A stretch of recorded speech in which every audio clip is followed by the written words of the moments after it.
Buenas tardes. Buenas tardes. Como me dieron esta encomienda hoy y me dijeron que podía hacer lo que yo quisiera, ¿no? Sí. Vamos a comenzar en una forma bien informal. Les voy a mencionar una canción y ustedes me van a decir el título y el autor. Esa que dice así: si yo no hubiera nacido en la islita donde nací, estuviera arrepentido de no haber nacido aquí. ¿Alguien sabe el título o el autor de la canción? Carmencita. Yeah. You want me to sing it? No, do you know who it is? ¿No? Ella dijo que Rafael Hernández, y el título.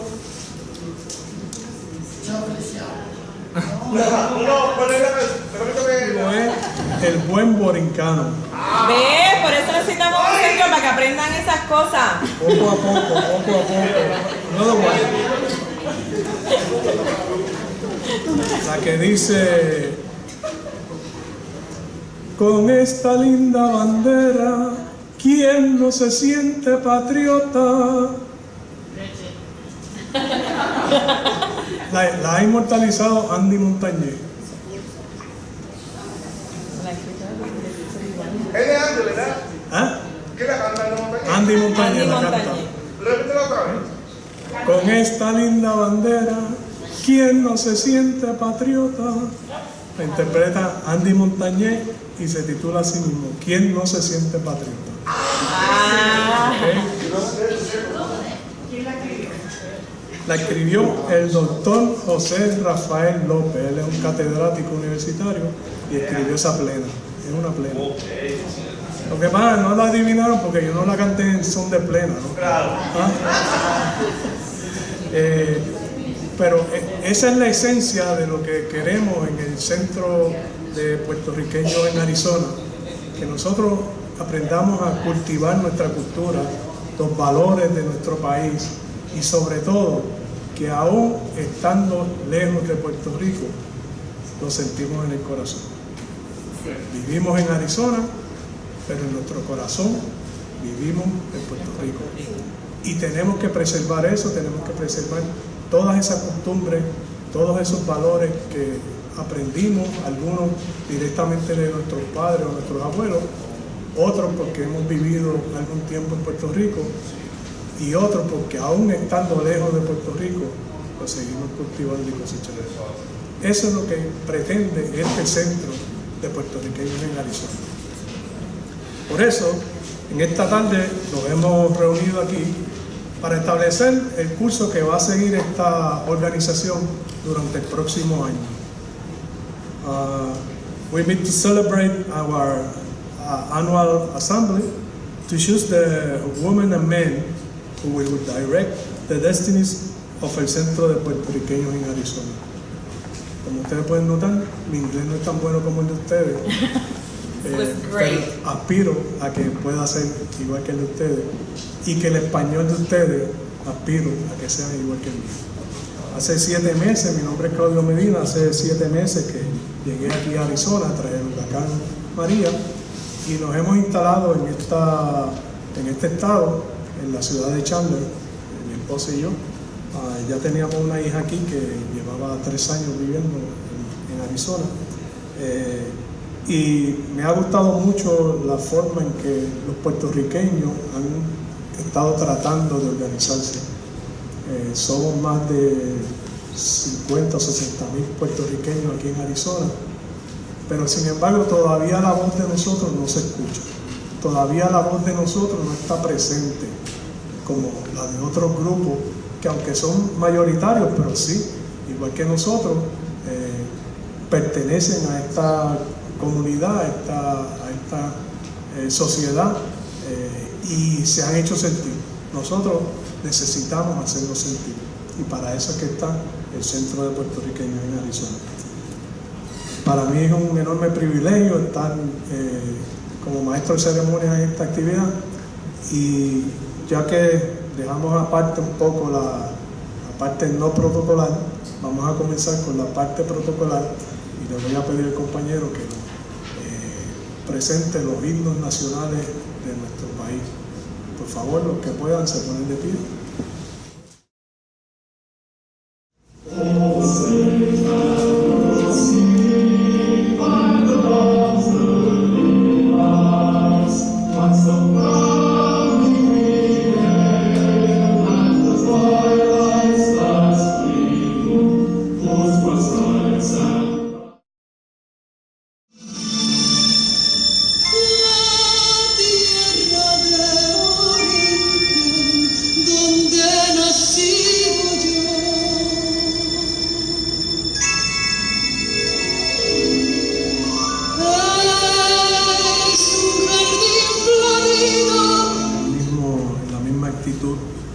De solemnidad, porque en toda actividad humana es importante que nosotros proclamemos al Señor Todopoderoso, que esté presente en este tipo de actividad y en toda actividad de nuestras vidas.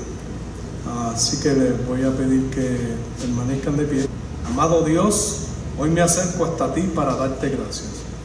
Gracias por todo tu amor, por tu bondad, porque has estado presente en todos los momentos de alegría y de tristeza. Gracias porque nos has permitido reunirnos hoy para llevar adelante este proyecto del centro que hoy te encomendamos. Tú conoces nuestros propósitos y solo tú sabes conducirnos por el camino del bien. Dirige nuestros trabajos. Tal como convocamos a esta asamblea y según el reglamento, el objetivo principal de esta asamblea es elegir la junta de directores que regirá los destinos de esta organización para este próximo año. Por ello, ha llegado el momento de que la junta tome la dirección para que se constituya la asamblea. Voy a solicitar a la vicepresidenta, que nos diga si hay quórum para la actividad. ¿No ha llegado más? No hay. No hay quórum, así que se va a proceder a continuar con los trabajos según se había establecido. Posteriormente se va a enviar la minuta o lo que ha sucedido en la actividad para que aquellos socios que no estuvieron presentes puedan participar de ella y se pueda seleccionar la junta como establece el reglamento. Así que no habiendo quórum, continuamos con el programa según se había establecido. Ahora le corresponde el turno a una de las personas que más ha luchado por mantener esta idea, este sueño vivo, que es el Centro de Puertorriqueños en Arizona. Voy a pedirle a nuestra presidenta, la señora Lydia Stewart, para que dirija unas palabras a todos ustedes. Hi, as everybody knows, my name is Lydia Stewart. I am the founder and the president of the Puerto Rican Center of Arizona. I want to thank all of you for choosing to be here today. I also want to welcome all the members. This is actually the first time that I could stand here and say we have members. So thank you so much for being here today. Yeah, please.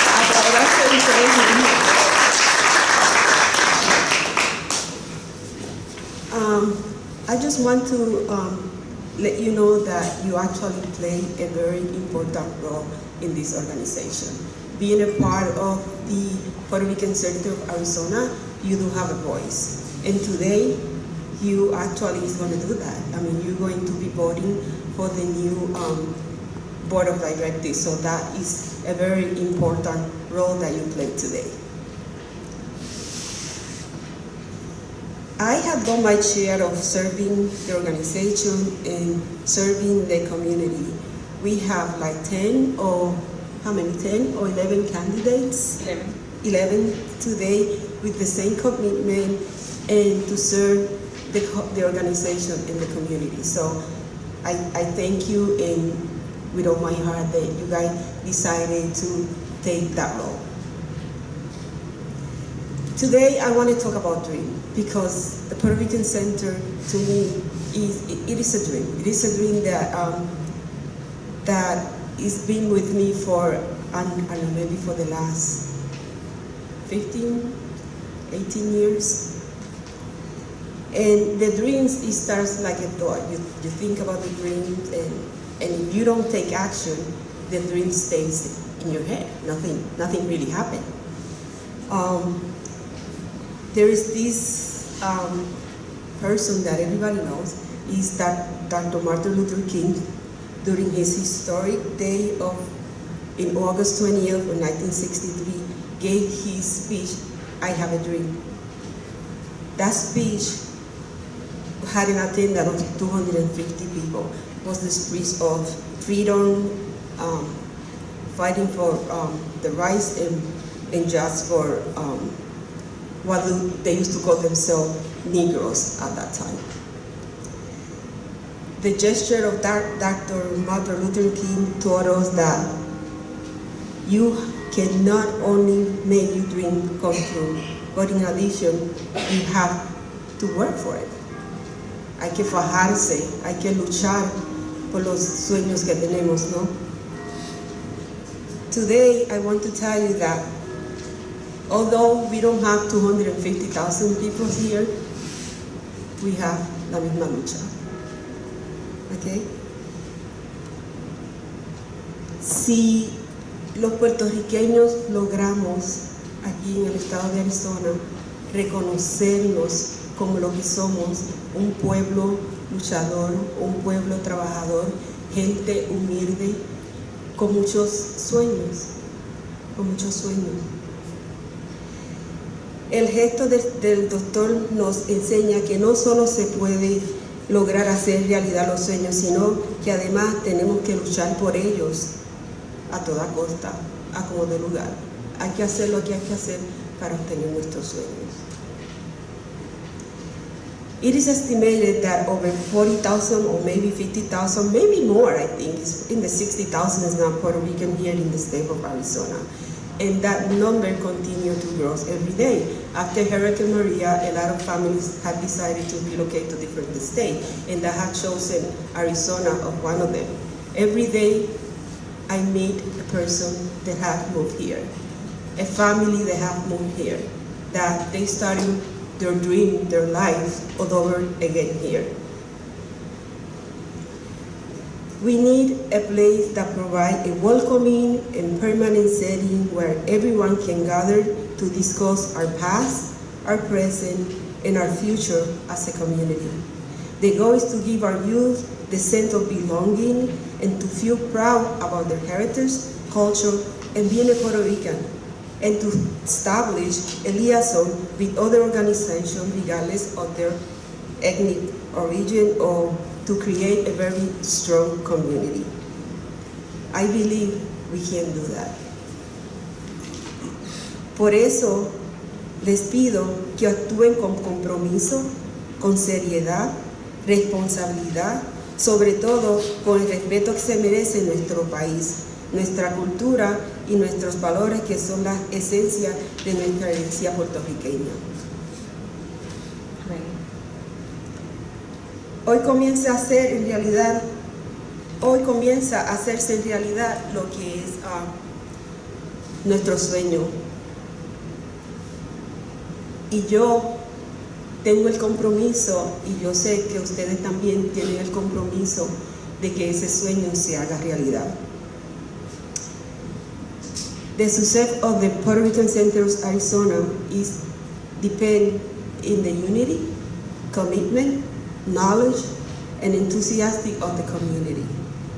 So let's join forces, my people. Let's do this.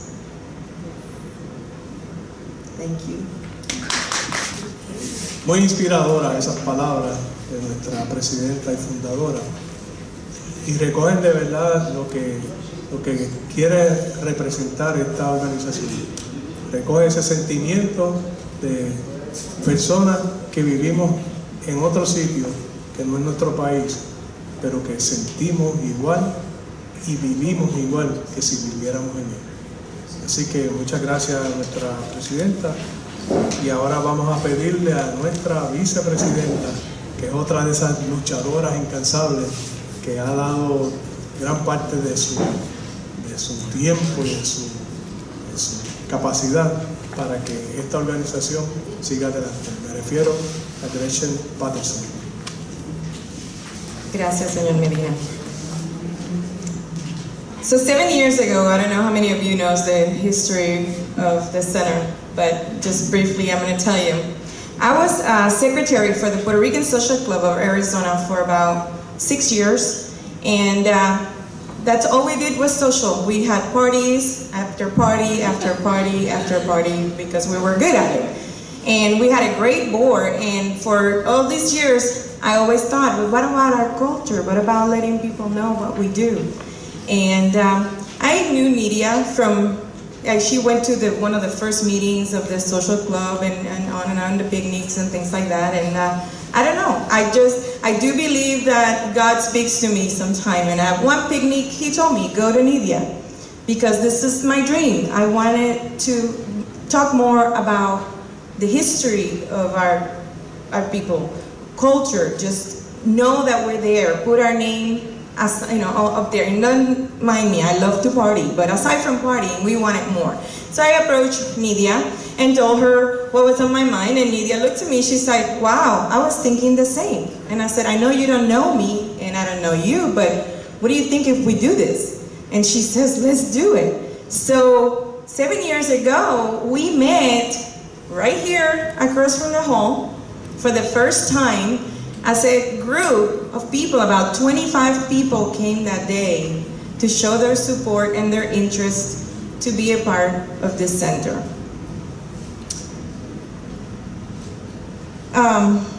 Little by little, people started coming to us, and we started doing different activities. Picnic seems to be a very good thing around here. We do picnics and people like to come, share potlucks, music, dancing. We do that a lot. So we did a lot of picnics. We did Christmas parties. We've done parrandas. If you miss them, let me tell you, we're good. We're good. We also made pasteles one time, and we met a lot of people that came to do pasteles. Just, hey, they're gonna make pasteles, teach me how to do them.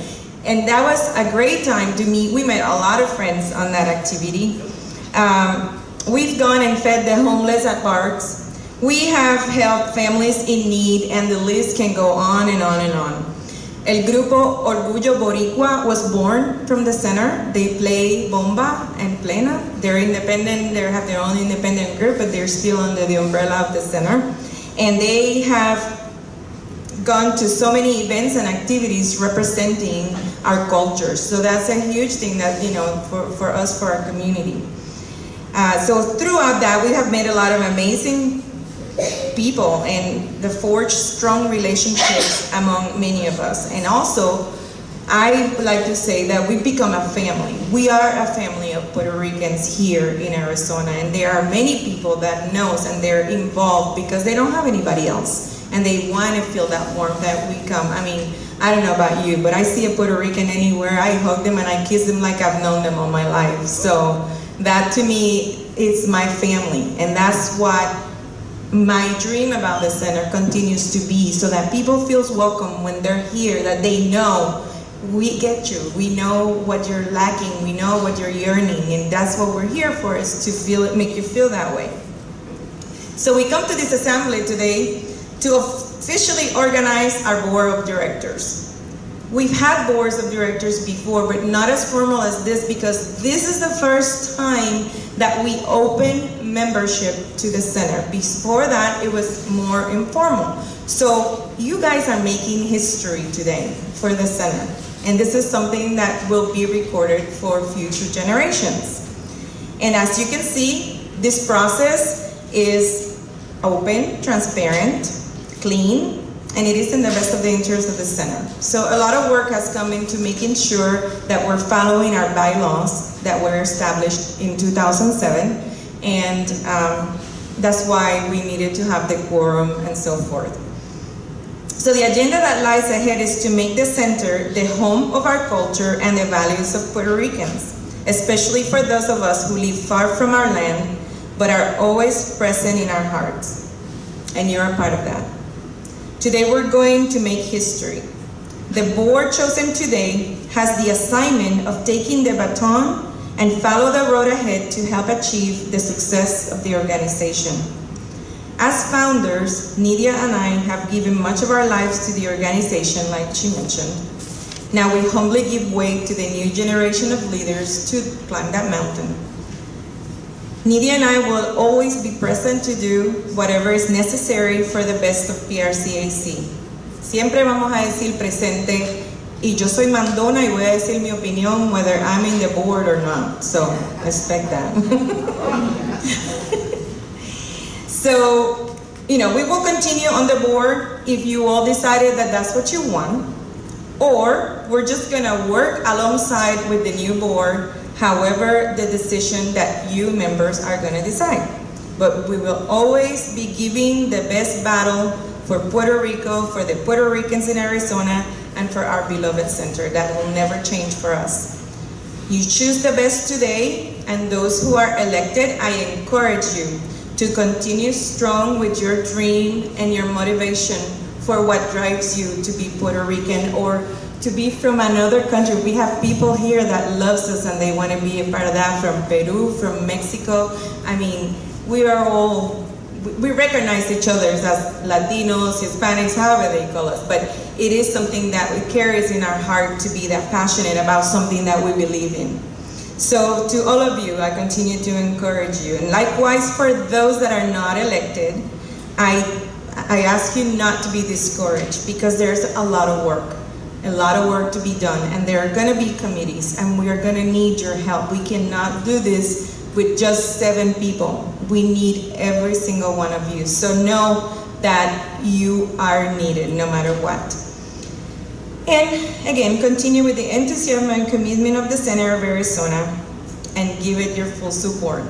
And as you already know, since we did not meet quorum, the process is going to be, this is being recorded, so we are going to reach out to the members that were unable to attend today, and we're going to ask them to watch the video so that they get to know all the candidates today, and then we'll be providing them with an electronic ballot that they can also cast their votes until we meet our quorum.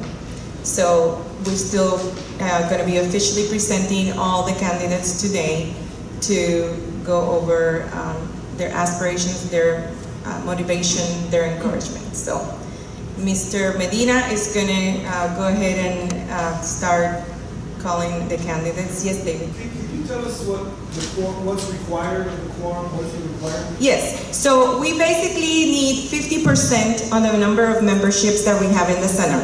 Right now we have 52 memberships. So we needed 26 people to be here, and not perfect. It's 1 vote per family or single or whatever. So there's more obviously than 26 here, but we only have, was that 21, 22 that actually, well, we needed 26, but we only made it, I think we needed 4 more, so we have 21 memberships that are present today. So that's why we cannot continue. And this is the bylaws. Now, for next year, we have some ideas on how to update the bylaws so that we don't have to run into this kind of things. But for this year, those are the bylaws that are registered, and those are the ones we have to go by.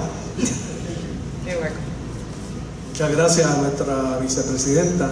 Ella es mandona, pero tiene un corazón bien grande, y al igual que Nidia, vive y sufre lo que es el compromiso del Centro de Puertorriqueños en Arizona. Por eso es que esta entidad sigue viva, sigue latente, porque 2 mujeres como ella, con ese corazón y ese empuje, han logrado que esto se mantenga vivo. Y nosotros ahora, como dijo Gretchen, tenemos que coger ese batón y seguir adelante junto a ellas, porque creo que no se van a salvar de pertenecer a la Junta, pero junto a ellas vamos a hacer un equipo fuerte, un equipo que de verdad dé esa milla extra que necesitamos para que el centro se convierta en una organización de poder y de enfrentar aquellas situaciones que, como dijo Gretchen, no solamente los puertorriqueños necesitamos en este país, sino que todos los latinos que vivimos aquí en el estado de Arizona necesitamos de esa fuerza, de ese poder para echar adelante. Ustedes saben todas las vicisitudes que están pasando muchos latinos aquí en Estados Unidos, y nosotros tenemos que ser frente para ese grupo de latinos que, al igual que nosotros, vinieron a este país a buscar nuevos horizontes, mayores éxitos y mejorar su estándar de vida, su condición de vida. Así que vamos a seguir adelante. Ahora, como dijo nuestra vicepresidenta, vamos a conocer los candidatos que se van a presentar a esta elección. Escuché a algunas personas preguntando que si no habían cargos del presidente, vicepresidente. No. Lo que el reglamento exige es que se elijan 7 personas para la Junta. 7. Actualmente tenemos 11 candidatos, de los cuales 7 van a pertenecer a la Junta. Luego la Junta se reúne y selecciona los cargos de los oficiales, que son presidente, vicepresidente, secretario o secretaria y tesorero o tesorera. Por lo tanto, quedarían 3 como vocales y así se compondría la Junta. Este proceso se ha hecho de manera transparente, limpia y consciente de que hay una responsabilidad detrás de todo esto. Y los candidatos se colocaron en la papeleta por orden alfabético, de manera que no hubiera discrimen o que no hubiera favoritismo con ninguno, y se colocan en esa forma para que entonces todo el mundo pueda conocerlo, todo el mundo pueda votar. Entiendo que todos recibieron la papeleta. Si hay alguien que no tiene la papeleta o que no la recibió y se anotó, pues favor de solicitarla. La papeleta comienza con la candidata Adliris Rivera. Bueno, fue bendecida con tener un nombre con la letra A, así que soy la primera. Good afternoon. For those who don't know me, my name is Adliris Rivera. I was born and raised in Puerto Rico. I am bilingual, but my primary language is Spanish. My husband and I moved to the United States around 4 years and a half ago. We lived 2 years in Bowling Green, Kentucky. Then we moved to Phoenix, Arizona. I'm a freelancer artist and photographer. I have a bachelor's degree from the University of Puerto Rico, Rio Piedras campus. In humanities fine art, my major is in painting and my minor in photography. Art have always been my passion since early years of my life, and started in photography as a social event photographer in 2010 while in Puerto Rico, then continue as a freelancer. I have experience in technology, have knowledge in graphic design, which I'm still learning, social media, marketing, among other qualifications. I am currently part of the PRCAZ active board. I've been helping with advertising and the social media marketing area. For those that don't know, I'm the one that created the webpage and is constantly updating the website, not an easy task, and always improving the center's social media platforms. I have always loved to help and do community work, especially when it's about my people and my island. I volunteer for Iniciativa de Paz in different places in Puerto Rico, like San Juan, Caguas, Arecibo, and Arecibo. Also went for missionary trips to Honduras, El Salvador, and Dominican Republic. If I am elected as part of the board, I would like to continue innovating social media platform, webpage, and others to reach more people, followers, or future members, to collaborate with other organizations in the area, to keep expanding and educating the community through the media. Also, to continue helping our island, as we all know, a much needed help. Arizona community needs to know more about us, our culture, and what we do. The center's work needs to be heard in the rest of this nation. To conclude, no matter where I go, I always like to represent Puerto Rico.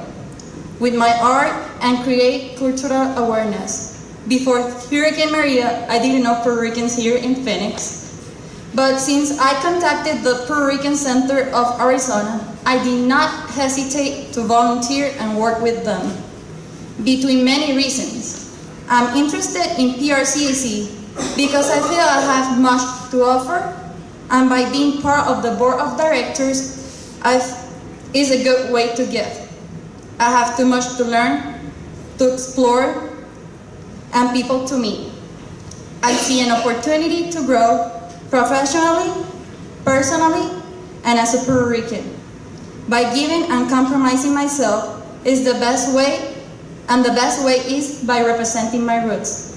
Thank you for listening. Muchas gracias a Liris.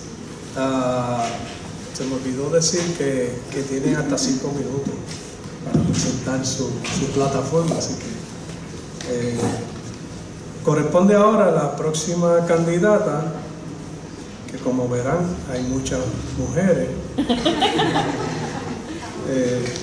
Carmencita Pérez Velázquez. Hello, everybody can hear me, yes? Yes. Okay, so my name is Carmencita Perez Velasquez. I'm originally from Lorain, Ohio, which is right outside of Cleveland. My parents were both born in Puerto Rico. My first language is English. This will be the first time I say that in public, isn't it crazy?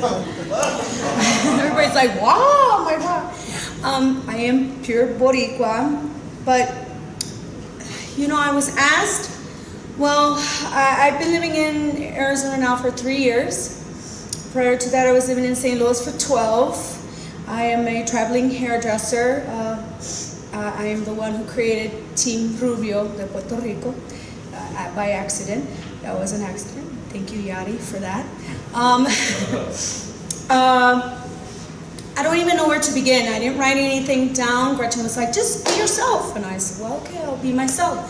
So when I first moved to Arizona, I saw no Puerto Ricans except 2 that I knew from my hometown, 3, Mikey, Mambo, Mikey de Leon, and my husband. So then I started going to the picnics. Mikey was like, come to these picnics, and I started seeing people here and there, and trying to socialize and get to know people, and then my husband and I got married, and then I joined this band. It's a Latino band with Tejano, you know. They do Tejano music, so Puerto Rican girl doing Tejano music, but I started to see Puerto Ricans here and there, and was so excited to see when in the grocery store I would follow somebody and and they're like, yeah, and then it would be so exciting to me to know that there were Puerto Ricans here if I was going to live in Arizona. And then the hurricane happened and my whole life changed. The anger and the frustration that you feel towards society, including governmental society, threw me over the edge. So I am now an activist. I've never really been an activist except for I volunteer for the Dream Center, which is a United States-wide homeless shelter. I've donated, I've done things in the Dominican Republic, teach women how to do hair with no electricity and no running water. That's not easy. And I've done it, trust me, I've done it. So we became activists, my husband and I had an idea to spend 17 days in John McCain's office, offering him a Puerto Rican flag every day. And, when you're born in the United States and you have this connection to this beautiful land that your parents are from, it becomes more prevalent when you see that. I'm sorry, I'm so emotional. It becomes more prevalent when you see people around you that you see every day pretend and act like nothing like that has happened to Puerto Ricanos in the island that we are all from. We are not part of the United States bloodline-wise, even when we're born in the United States. So that made it even more prevalent for me, because you start to see people's real feelings and personalities and emotions towards the situation that's happening in the island. So my husband and I became activists, and I spent 17 days in John McCain's office offering him to come to a unity march in Puerto Rico in Washington, D.C. that happened on November 11th, the same day that Christopher Columbus discovered Puerto Rico, quote unquote. So ever since then, it has been a nonstop for me, and I will never stop. I have a lot to offer this community. I'm a hairdresser by trade. I am also a singer by trade. Now I am an activist. I do know how to search and find and get what we need. Networking, I'm pretty good at networking also. But if networking is just getting the word out and finding a way to find 60,000 Puerto Ricanos in the state of Arizona, then let me have that opportunity to do that and be part of a group that will actually help the people that come from Puerto Rico that are living here, to help them become more educated about the United States if they choose to stay here, and we can help them, support them spiritually, emotionally, mentally, and teach them that they have the right to stand up and to vote and to learn how to vote and educate them on voting. And if they decide they want to go home and want to go back to Puerto Rico, then we should have every right to be able to support them as a group, to encourage them to go home and help them to be able to go home to a safe place. I believe that this group can do a lot for our own people, for our people here, and for our people in Puerto Rico. There are so many ideas running through my head, and I know that all these beautiful people here have these same ideas.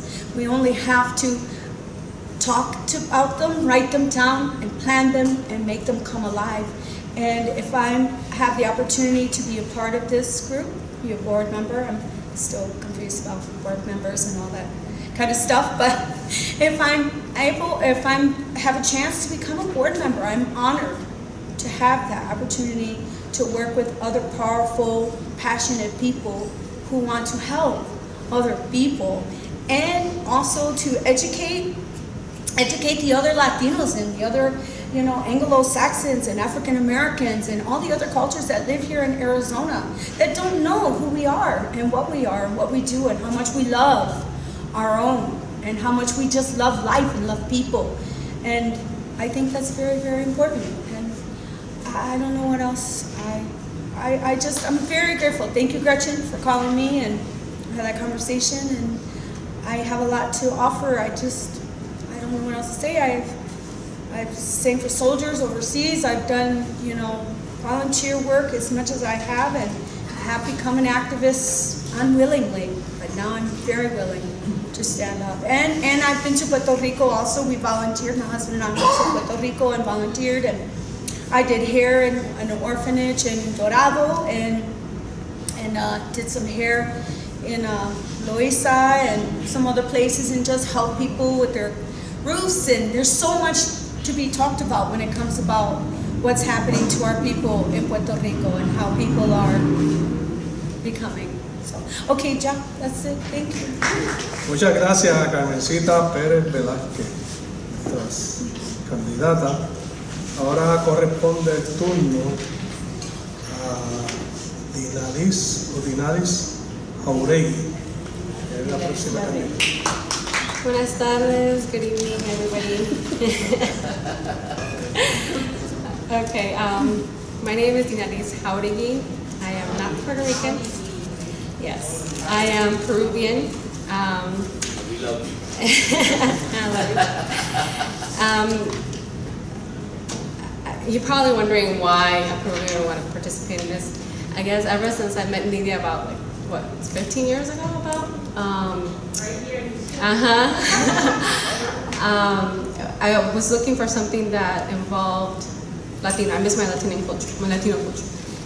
And so we just kept getting involved, and I guess more likely centralized Puerto Rican love came about. Not only my love for people, my love for nature, my love for culture, but a person very dear to me, my partner, he was Puerto Rican. So, and that still stayed with me, and still my love for the community is still there, and I participate a lot in my community in any place I go. I think everywhere I've been, I still stay in contact with media, I still stay in contact with my different communities in California and Florida, and still try to help as much as possible. So currently, as far as my professional experience or current volunteer experience, I volunteer with Sarna's House, which is also along with Hope for Kids International, and we do medical clinics across the border in Sonoita. Participated in California with the San Diego River. Participated in, I was part of the military, so I participated with a different volunteer works across the world. In Florida as well, mainly with youth.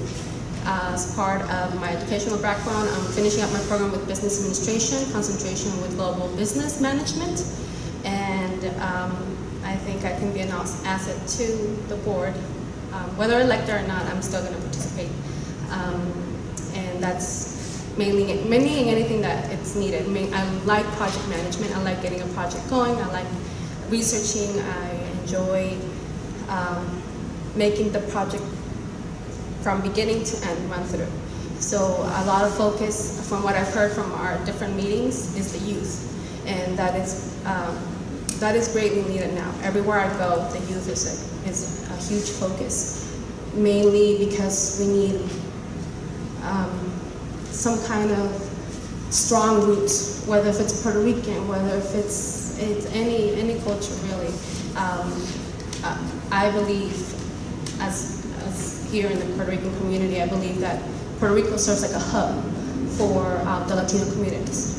So even though Puerto Rico may be seen as, a Latino, or, sometimes they just consider it a territory. It's not. It's part of the U.S. It is a hub for all the other Latino cultures. It is a hub for all of us just to come together. It's a mixture, like Hawaii. Hawaii is another hub, but they're in a state.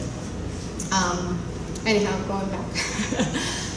The youth to me, is very important. So I believe the concentration, at least getting, my goal for this is to at least get even if it's 10 within a year into college. Then, hopefully those number grows, and hopefully those come back and do more community service within the Puerto Rican community, or within just our community here as a whole. But I would like for Arizona itself to grow in sending as much as possible our Latino community into college, in preparation, and whether if it's starting with the military, starting with college itself, but with preparation. A lot of people may come from broken homes, may not come from broken homes, but regardless, the person is trained from the beginning. They have the proper knowledge. It takes a village to care. So you have to, and for, I guess that's why I'm here.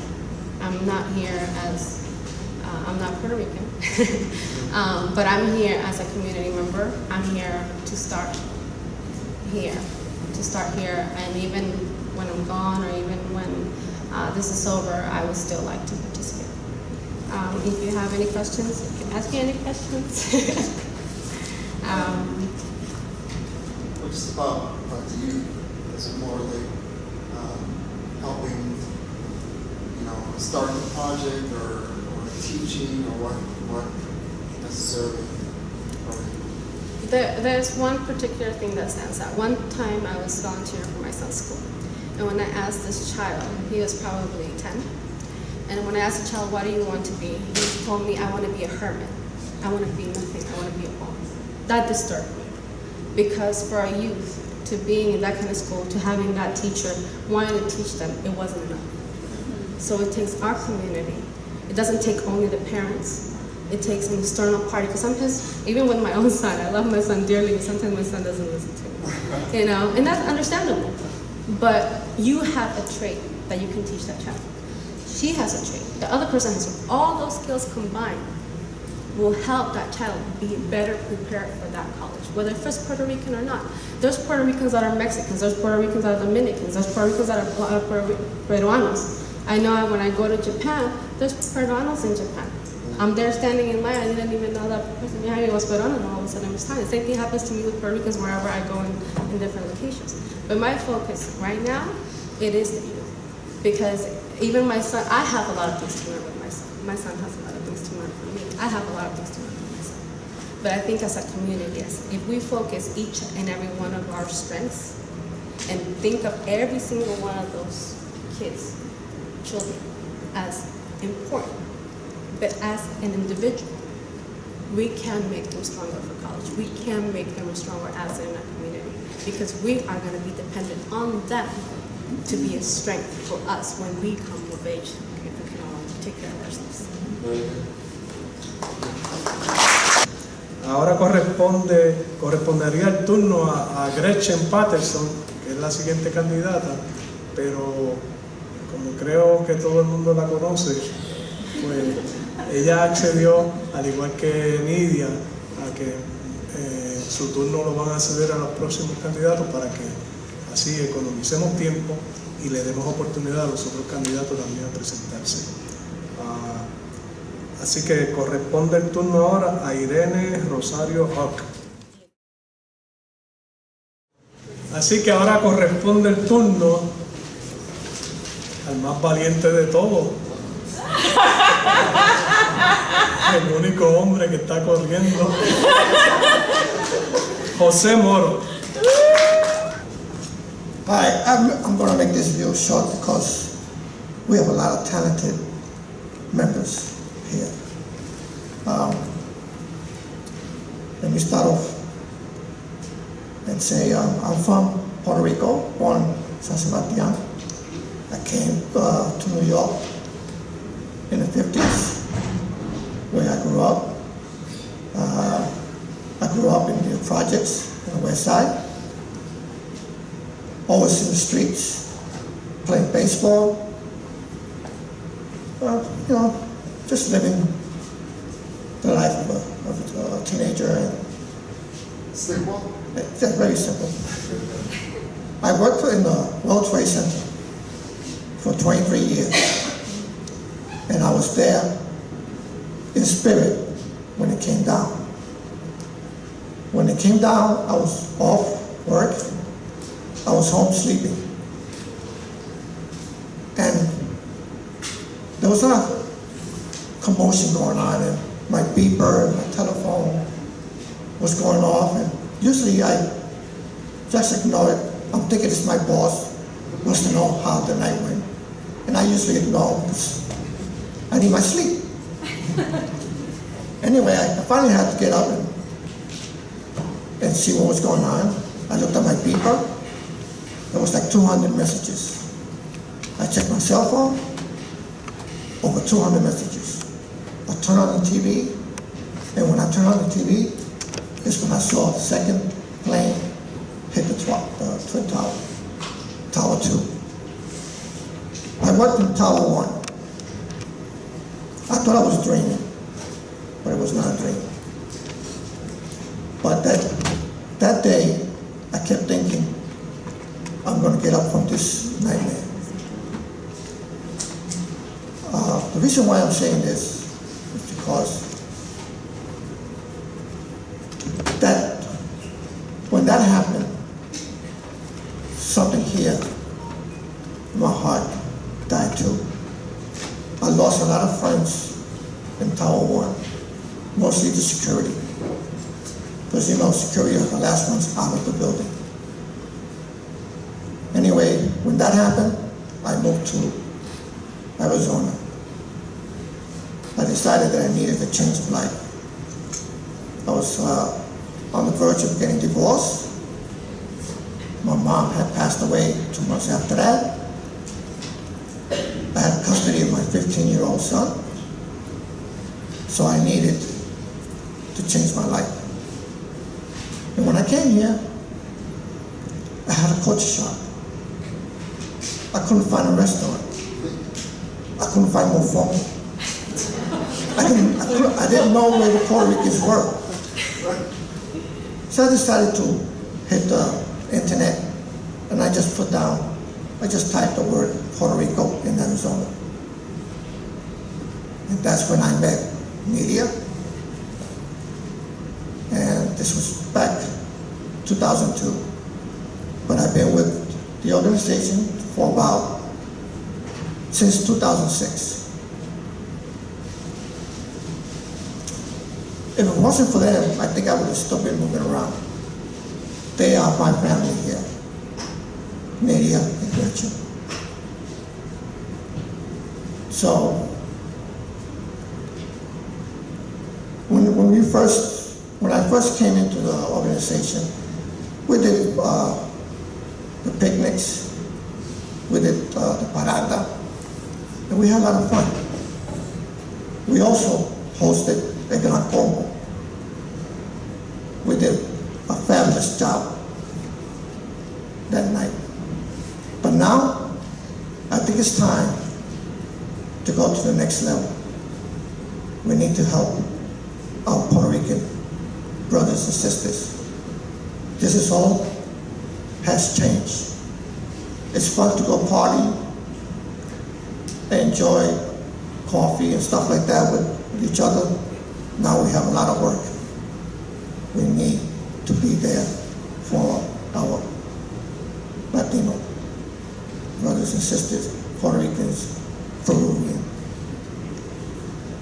We just have to lend a hand. Like I said, we have a lot of talent here. And if I'm not voted in, hey, I won't feel so bad. Because I know we have 7 great members that's going to carry on. It's time to go to the next level, and that's to help our Puerto Rican community here in Arizona and in Puerto Rico.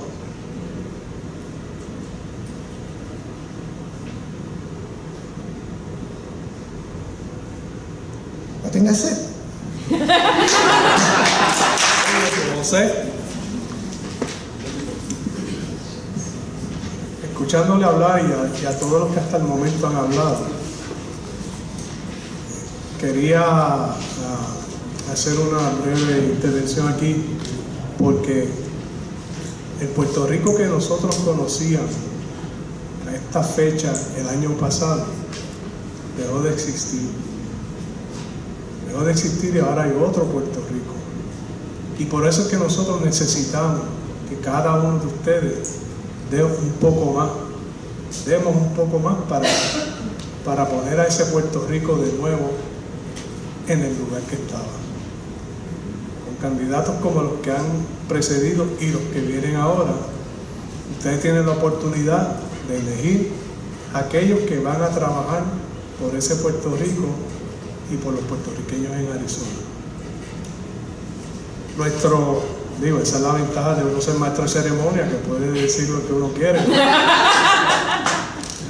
Ahora vamos a presentar a la próxima candidata, que es Leticia Jiménez. Good afternoon. My name is Leticia Jiménez. I am Puerto Rican and Cuban. I'm a New Yorican. I invested 25 years of my life in the United States Air Force, 16 years in the Mesa School District in computer and network support. I stayed in information systems for a long time, and I got my degree in social work. I invested some of my Mesa School District time in helping youth, the Latino community, understand the importance of education. I saw families that were only earning $39,000, husband and wife, and these children were being raised to understand the importance of education. They were very passionate. I learned so much that low-income families work so hard to make sure that their children got an education. These children wanted to share their scholarship with the teachers that helped them. That brought tears to my eyes, because they didn't understand that that money went directly to the school so that they can get an education. I invested 3 years of my internship through ASU working with YMCA Achievers Program, which taught children to go out and create new programs and making a difference in your community. And I worked with Westwood High School in Mesa, and we took these children out of this state to compete in other states, Tennessee and St. Louis, with their project. And for the first time that they left their state, they came in 2nd place. And they brought a project called Child Seat Safety. The Latino community in Mesa, when they were asked, where's your child the safest? They said, in my arms, in a car. Child seat safety in Mesa was like below 40%. So we started educating, those children in those high schools started educating the Latino community, and we got car seats for those parents. And that went up from 20% over 56% child seat safety. The importance of children's education in our Latino community is what I'm passionate about, but also the importance of Puerto Rican history. We have to educate the Puerto Rican community, because I'm a New Yorican. Yes, I went to school in Puerto Rico, but we still have to do a lot of homework in our children, because they're either born here, born in New York, Chicago, anywhere East Coast, but do they know their culture? So I hope that I can bring that. Even if I don't get voted in, I'm going to work into educating about the Puerto Rican military veterans, our Medal of Honor winners, and publicize that as well. But to target our children and our youth and help them to research their culture and their background, and hope to raise money. When I was working with the YMCA Achievers Program, we just wanted $3,500. I got $92,000. We were able to compete in 2 different states. So with my knowledge with youth, activities, military, and my social work, I hope that I will be instrumental in your organization. Thank you. I'm sorry, I'm so nervous. I'm not a good public speaker. Just gotta put that out there. Thank you. Thank you. That brought me down a little bit. Thank you. Thank you for having me today. Thank you for the opportunity to be able to be here to speak to you guys. I'll tell you a little bit about myself. I'm Puerto Rican on my father's side, American from my mother's side. But I was raised more around the Puerto Rican family. I'm from New York. On the East Coast, we have a very strong Latin community, Puerto Rican community. There's a lot of us there, you know, so our food is there, our culture's there, our people are there. I was an administrative secretary for many years before I finally, I became sick and I had to give that up. So I stopped working and I decided, well, I'm gonna have to dedicate myself now. I'm home, I'm a stay-at-home mom. I served in my church as director for the youth. Doing that, I had to, you know, make all the agendas for the meetings. I had to serve on the church board. I had to plan all the activities for the kids. I have a very strong passion for young people. It's something that's been put in me from young. My father came from a very big family. I always wanted to have a very big family. I have 5 children. So thank God. I have one, the last one is 15, she's the youngest. So let's see, I also had to serve on the church board. I served as on the church board, on the school board, as a parent. What else can I tell you? I wrote my speech in Spanish because I said, I'm coming here to the Puerto Rican junta, I should be able to speak Spanish to them, because but I speak more English than Spanish, so. Can I mix it up? That's right, because the Spanish works for me, because I'm a New Yorican, so that's what we do. Let's see. I took the kids to, you know, to visit the young people. I took them to visit the elderly. We did a lot of park cleanups. I had to organize all of that. And that was really great. It was a wonderful experience. Let's see.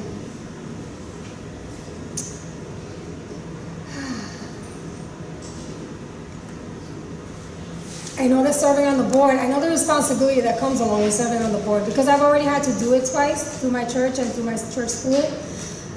It is a big responsibility. There's a lot of responsibility, but you do what you have to do and you step up, you know, and you help out wherever you can. And I hope that even if I don't get elected to the board, I'd like to be able to do that. Please feel free to use me if I don't get elected. I'm available and I have free time, so if I can help you, I'll help you. It doesn't matter. Siempre he tenido una fuerte amor para Puerto Rico. Mi abuelita, ella nos metió eso muy para dentro de nosotros. Y la importancia de la familia. Toda la vida yo quería caminar en los pasos de ella y ver a Puerto Rico sobre sus ojitos. Fui a Puerto Rico por la primera vez cuando yo tenía como 42 años. No puedo explicar cómo me sentí. Salí de ese avión por primera vez. Era algo como un sentido de paz, algo que me tocó el corazón tan y tan por dentro. Y el amor para mi gente y mi cultura ha crecido desde ese día. Es como un fuego que tengo por dentro. Quiero saber más de mis raíces, de mi cultura, de mi patria. Ese amor es lo que quiero compartir con nuestros jóvenes. Oí a alguien hablar de que querían empezar un grupo que se llama los Buccaneers, they called it. Es un grupo de jóvenes que nosotros nos mandamos a Puerto Rico para que ellos conozcan la isla y caminen en los pasos de sus antepasados. Porque tanto no saben nada, tanto boricua en Nueva York, y yo sé que muchísimos no han ido a Puerto Rico, nunca han podido visitar. Es algo que los judíos lo hacen. Ellos lo hacen, se llama un birthright trip. And the Jewish people do it. They send their kids there. It's a paid trip that they do for their youth, so that they can fall in love with where they're from, so that they can have a connection to that land, want to be there, want to love it, want to do for it, want to help. When the votes come and they need to vote, they're ready. They have to go serve. You know, the ones that are here, a lot of them have to go serve in the military there. It's just something that I have on my heart, that I feel like we're losing our young people. They don't even understand. They don't have that connection, and it's very sad to me.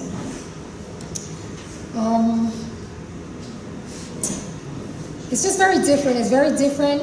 El sonido del coquí, if you never heard it, you gotta hear it. You have to see it at least once. You have to go there. You have to hear it. You have to feel it. I never saw mountains like that in my life. I lived upstate New York for a while. I grew up in the boroughs. I was born in Brooklyn. But when I went to Puerto Rico, and even after I lived upstate New York, there's nothing like the mountains in Puerto Rico. There's nothing like it. The green is different. And when I went back and I saw the mountains and they were brown, I just cried. I just cried. And after Hurricane Maria, I just cried. You know, and I cried for a long time because I can't believe our island was that destroyed. I just want to help wherever I'm needed, whatever I can do to better the organization. I think they need us more now than ever. Our Puerto Rican people need to stand together. And that's about it. Yeah, we need to bring our culture out. They need to know who we are. Everybody here thinks that all the Latinos are Mexican. And I get that, and I'm like, no, Puerto Rican, it's different. You know, when I came here, I wanted to make pasteles. I lived in Scottsdale when I first came here. Now, are you surprised? I lived in Scottsdale. I didn't see my people. I didn't see my food. I couldn't find a plátano. I wanted to make pasteles. I had to call the Puerto Rican Latin Grill to find out, where do you buy your guineos? How do you make, where do you buy your guineos? And they told me Lily's Market. So now I know, like, oh, okay. And I was able to make pasteles, but I couldn't find Goya. I couldn't find anything. So now, it's better now, but we need to take that, yeah, we need to take that out there. We need to give our children those traditions, and they need to see Puerto Rico, and that's something that's a passion for me. So however I can help, I'm at your service. Vamos viendo cómo cada puertorriqueño tiene su historia, ¿no? Tiene su forma de ver Puerto Rico y su forma de ver el sitio donde está y cómo eso se proyecta hacia Puerto Rico. Así que queremos que nuestra organización tenga esa gama de distintas perspectivas para que cada uno desde la suya aporte a esta organización, al desarrollo, al crecimiento y al fortalecimiento de esta organización. Corresponde ahora a Marlabeth Figueroa. Buenas tardes, and thank you for having me. Just like many of you, I'm new to Arizona, and I say new because most of my life, I was born in Puerto Rico, I was born in Carolina, and then I came to the United States when I was 18 to go to college by myself. I didn't have no family, I didn't know nobody in this country, and it was scary. It was really scary. I didn't know many Puerto Ricans. Most of the people I knew were either white or they were black. And it was very tough for me for my first few years to live in this country and have no support from anybody. It was just me. It was very lonely. And then eventually I started to meet more people, and I lived in the East Coast for a long time, and I started to meet more people from Puerto Rico, people that were born in New York where the parents are from Puerto Rico. So it was awesome for me to have that again and have some Puerto Rico near and close to me. Then, like this gentleman who spoke, and I apologize, Jose, September 11 happened, and I used to work in the towers. It was a life-changing event for me as well. I lost some of my friends there. And at that point, I think something changed in me where I felt like my life needed a change. I was living in a rat race. I got to work, make money, pay the house, etc. And I decided that I was going to open my own business. And I want to step back. I had a really good paying job. I was living a really good life for being in my 20s. I wasn't struggling financially, but something was missing in my life, and I always wanted to help people. And I said, you know what, I want to open my own business. I used to work in a lot of nonprofit organizations with women that were, they were in a situation of domestic violence and their children, etc. And I said, something that I can do to help women is to open a place where women can come. They can bring their daughters as well, or their sons if they want to, and just be themselves, get pampered, not in a, I guess, superficial way, but just have an environment where they feel safe and they can talk to other women and bring their daughters, and they can, hang out together. So I did that for a few years. That was my baby. It was a lot of work. But throughout having the business, I met a lot of interesting people. It gave me the opportunity to be part of the Tuskegee Airmen New York chapter. I worked with them in a lot of different events and programs that they had. They raised money for scholarship for young black kids so they can go to college or they can pay for school and get an education. I was a founding member of a women's and girls organization, and that was under sorry, I apologize, I'm a little nervous. That was an organization I was a founding member of, and part of the organization purpose was to empower women that have gone through a tough time, either through a divorce, domestic violence, or they were in poverty, and sort of help them get development professionally, skills, and sort of give them a leg up, and also to give scholarship to young girls so they can become the future of tomorrow as well. So that was very rewarding for me. I loved it and enjoyed it. But then again, I had that situation where I felt like there's something that is missing in my life. I need to go on and move away from New York. This is my comfort zone. So I ended up in Arizona. I don't know why. If you ask me this day, I just put my stuff in the back of my car and I just drove with my mom. And I remember my mom from Puerto Rico. I mean, Puerto Rico is like so small. And she's like, are we there yet? Are we there yet? When are we getting there? And I said, Mom, this is not Puerto Rico. This is a big country.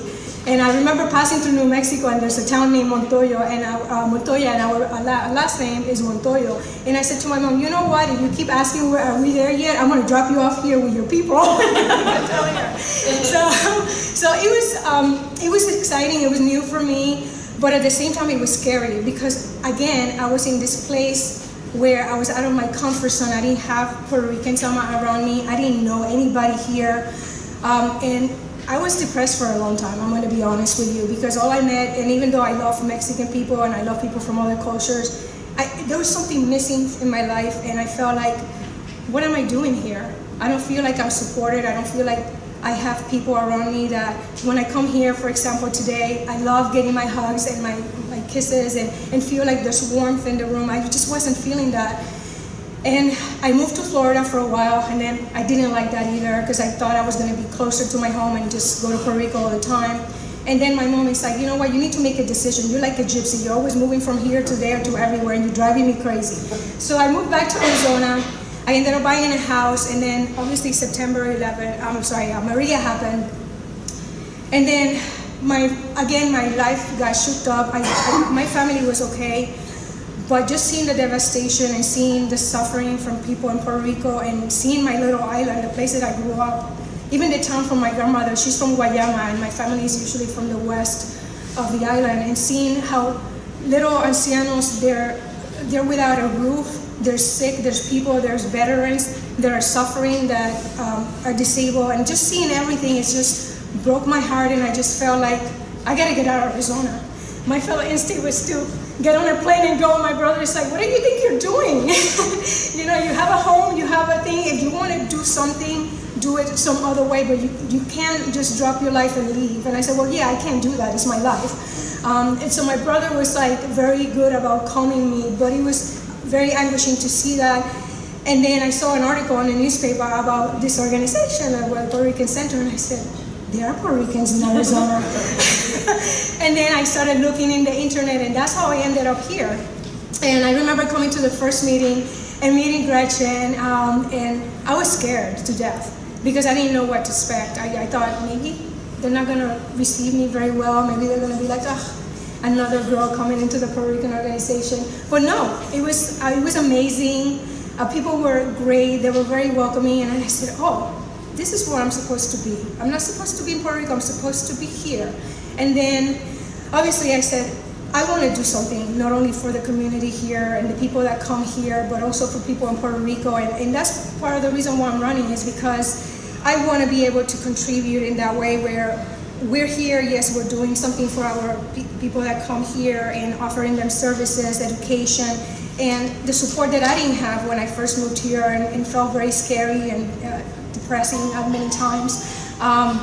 And be able to be that source for those people and say, hey, we're here, we're going to embrace you, we're going to help you, we're going to hold your hand. We've been there as well, just like you've been. We came here, we didn't know anybody, most of us. And I want to be able to do that. And if you don't elect me, that's okay. I'm still going to be involved.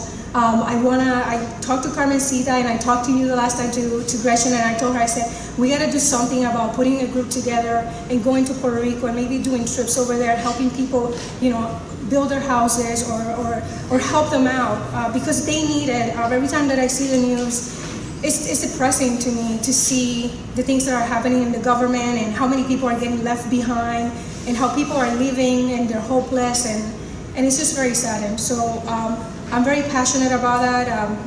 I grew up in a family where my dad was an activist and he was a leader of a labor union. So I have that on my blood, and instead of getting angry, I said, you know what, I'm going to channel that energy and put it to good use, and this is why I'm here today. Okay. Muchas gracias, Bernabé.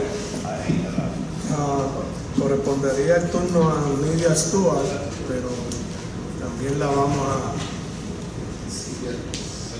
skip.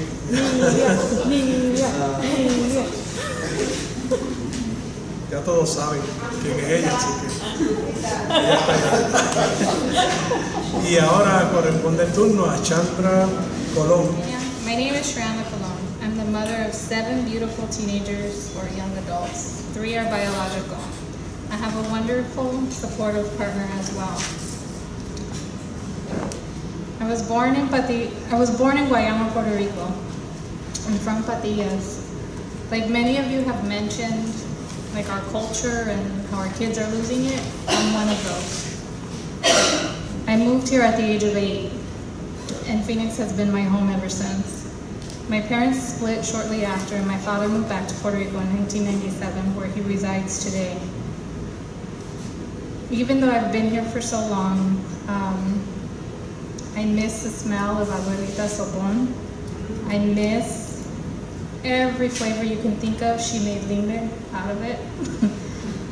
I miss my summers, fiesta patronales with my cousins. And as many of you can reflect on your younger days, I miss living the life without a care in the world. I was Chari, Tito's daughter. I miss these moments of our culture. Something we desperately need. Something my children need. I see the center evolving into something so much more and becoming the foundation for our people. I am a huge advocate of human kindness and social justice. I am a domestic violence advocate and survivor. I mention this because for the last 5 years, I've evolved into a person. Instead of letting something so traumatic bring me down, I choose to let it lift me up, to help others. It was a journey, it still is, and at times I have faced some uncertainties. I am a determined individual. I believe in second chances, and I'm not letting this opportunity to achieve greatness pass me by. I met Nydia Stewart about 7 years ago in a Zumba class. Brief conversations, hi and bye. 4 years later, our paths crossed again. I was one of the coordinators at a domestic violence fashion show, and she was a model. All the women participated in various workshops. One stands out. One was about self-confidence. I remember sitting down that Sunday afternoon at a table where she joined me. I will never forget the words we shared during this one exercise. I told Nydia I appreciated her humbleness, and I saw her heart and her passion for helping others. Her response to me surprised me. She called me a leader. At the time, I didn't grasp what she meant or how she could see this quality. On September 20th of last year, I woke up like many of you to the horrible news of Hurricane Maria, how she wreaked havoc on our beloved Puerto Rico.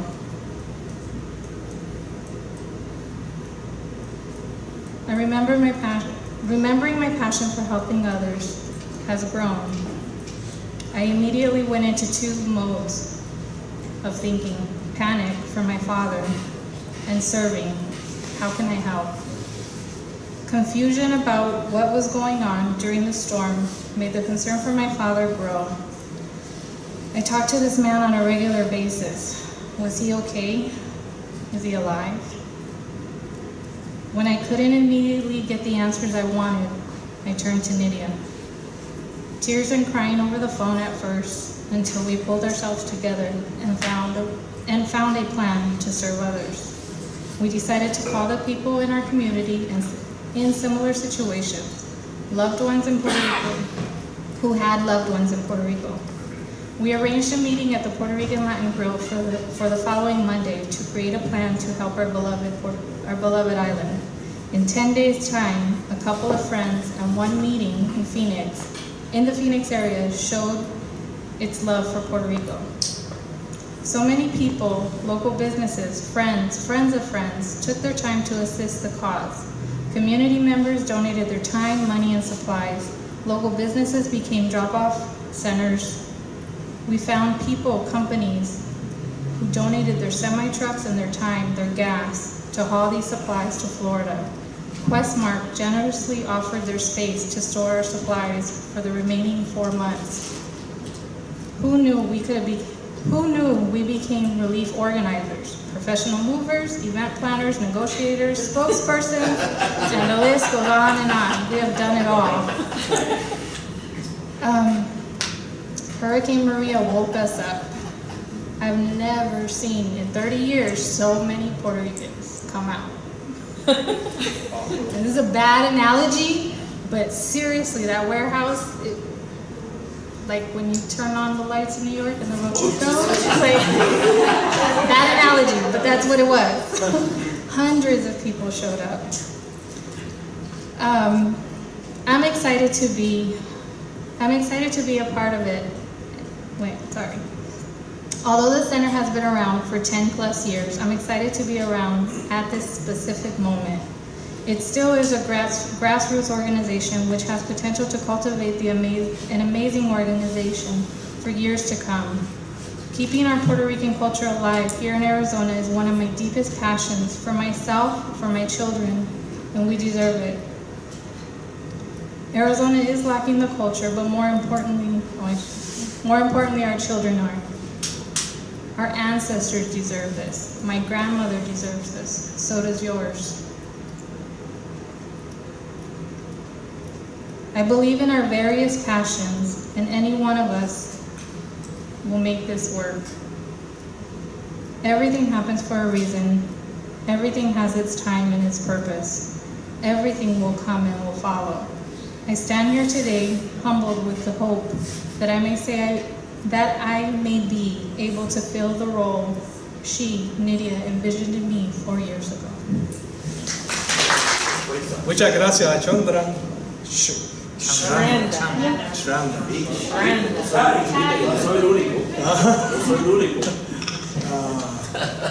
Comprobado que mi inglés está fatal. Pero nada, seguimos. Ya ahora llega el momento crucial de esta asamblea, que es la votación. Tenemos que nuevamente recalcar, como no tuvimos quórum, tenemos que hacer la votación ahora, pero esas papeletas se reservan hasta el momento en que las personas que van a hacerlo online voten, y entonces se cuentan todos los votos y se elige la nueva directiva. Esta directiva tiene un compromiso bien fuerte. Como dijo Chandra y Shanda y los demás candidatos, tenemos que empezar a fomentar esa cultura. Y con la excusa de que le podemos enseñar a nuestros nietos y a nuestros hijos, pues nosotros también aprender lo que es la cultura puertorriqueña. Que los niños aprendan a jugar peregrina, a jugar chico paralizado, a jugar billarta,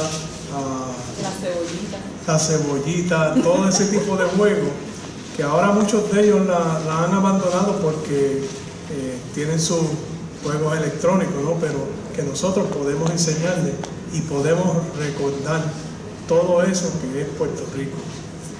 Como mencionó alguien, hacer pasteles, hacer comidas criollas, arroz con gandules, todo eso es Puerto Rico y todo eso es a lo que esta nueva Junta tiene que dirigir sus esfuerzos. Le lanzo un reto a la nueva Junta. Una de las candidatas me había dicho de esta idea, yo se lo había propuesto a la organización, que en noviembre es la semana puertorriqueña y nosotros como organización tenemos que hacernos sentir en esa semana. Tenemos que empezar a organizar, y esta Junta debe hacerlo desde ahora, empezar a organizar esos eventos para esa semana, para conmemorar esa semana, que es la Semana de Puerto Rico. Y el otro reto que tienen es de que los que salgan electos y los que no salgan electos tienen el compromiso de ayudar a la organización. Fuera de la Junta va a haber unos comités que son bien importantes. El comité de fundraising es bien importante para la organización, el comité de asuntos culturales, el comité de finanzas, todos esos grupos son importantes, y aquellos que no resultan electos en la Junta pueden participar en esos comités. Así que les exhorto a todos a votar conscientemente. Si alguien tiene alguna pregunta para alguno de los candidatos, la puede hacer ahora. Si no, pues sometemos a la asamblea a la votación.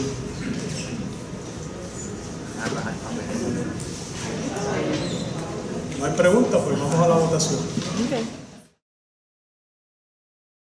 Voten. Pueden votar y depositar en la urna.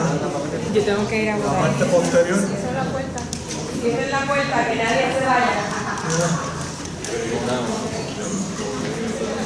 Agradecemos nuevamente a nuestro auspiciador Salvadoreño Restaurant, que está en la avenida central North Central Avenue en Phoenix.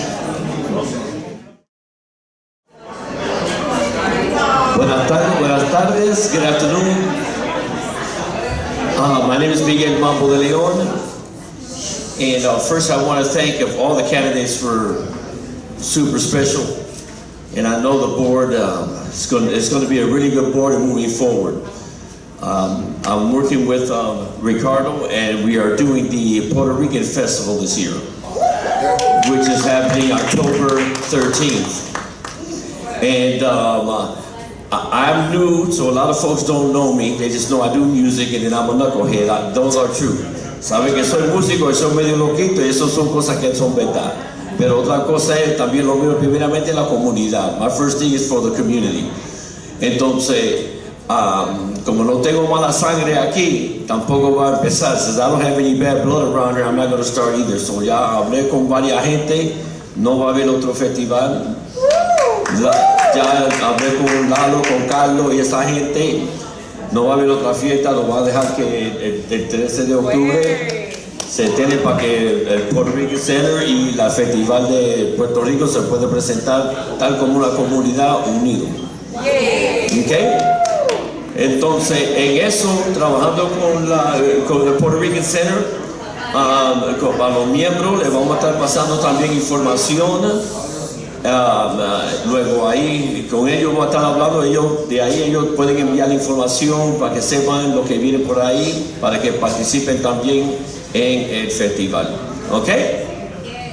One more thing, real quick, just so you guys know that both Ricardo and Miguel are members of the center, and Ricardo has invited the Puerto Rican Center to take care of the cultural part of the festival. So all of you as members, we will need volunteers and we're going to need your help. Anything, if you know anybody that's artesano, that knows anything related to Puerto Rico or anything that can be presented at the festival for cultural aspect of it, please reach out to these people and let us know, because aside from, they're going to take care of the entertainment and everything else, but we are there to represent the culture, to represent, we have Zulema Rodriguez is going to represent the voting block. They're going to be taking, registering people to vote. We're going to do a number of things to put our community out there, visible, up there. They're going to know, and this is in downtown Glendale. This is a huge place. This is, you know, where the glitter lights happens every year. This is a prime place. And Glendale is notorious for inviting the entire city to any event that's happening. So they're going to promote the festival big. There's going to be a lot of people there. So this is our time to shine at this festival. Before we leave and we end the meeting today, I know there's a few of you that have served this country, and I would like to acknowledge you. So please come on up because you know who you are. I just want to say thank you, so come on.